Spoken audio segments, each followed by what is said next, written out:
So mga tol, may paparating pong laban si Vince Paras ngayong November 29 sa South Africa kontra kay Ricardo Malajika ng South Africa. May record na 16 wins, 2 losses and 12 knockouts. Paglalabanan po nila dyan mga tol ang IBO Junior Bantamweight World Title ni Malajika at IBF No. 2 World Title Eliminator. Nakaharap na nga po ni Vince Paras sa press con itong champion. Magandang pagkakataon po yan para kay Vince Paras dahil may titulo na nakataya sa laban na yan. At dahil may ring girls na naman sa paligid ni Vince Paras, hindi na niya pinalampas ang pagkakataon. Nagpa-picture si Vince Paras habang hawak niya ang bewang ng dalawang ring girl. Hindi pa nag-uumpisa yung laban, naka-score na naman si Vince Paras. Tiyak na marami na naman po ang mag-aabang sa laban ni Vince Paras, lalo na kapag nanalo siya dahil tiyak na mangyayakap na naman siya ng ring girl. Sa kabilang banda naman mga tol, napag-alaman po natin na hindi pala pumayag ang kampo ni Charlie Suarez sa step aside para magpaubaya si Charlie Suarez na labanan ni Navarrete si Eduardo Nuñez para sa unification fight. Pinagpapaliwanag ngayon ng Team Suarez ang WBO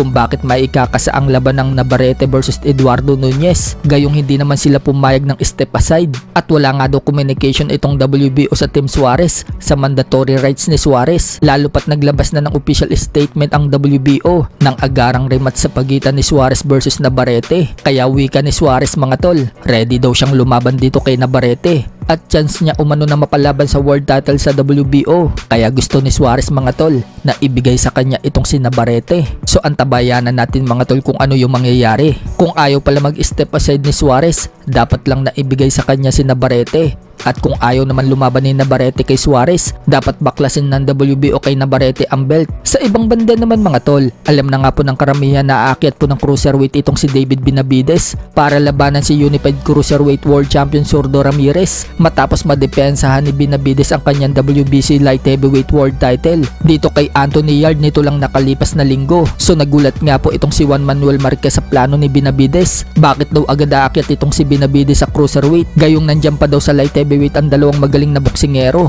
na sina Dimitri Bivol at Artur Beterbiev. Yan muna daw ang kalabanin ni Benavidez para mapatunayan na great fighter siya. Kaya tanong ni Marquez mga tol, bakit daw aakit agad itong si Benavidez? Samantala, nagsalita na nga din po itong si Artur Beterbiev kay Benavidez. Palag nga po itong si Beterbiev kay Benavidez. Maganda daw kung silang dalawa ang maglaban. Hindi na nga din daw bago sa kanya ang naging resulta sa laban ng Benavidez versus Anthony Yarde. Kaya maganda daw kung silang dalawa ni Benavidez ang maglaban. Sa ibang balita naman mga tol, former 3 Division World Champion General Casimero, sinasanay na po niya kung paano umiwas sa suntok at dumipensa. Nagpabaya po kasi si Casimero sa naging huling laban niya kontra dito kay Kameda. Nakalimutan niyang dumipensa, kaya nasasapul siya ni Kameda at natalo sa puntusan. Pero ngayon, binabalik na ni Casimero ang kanyang head movement para maiwasan niya yung mga counter.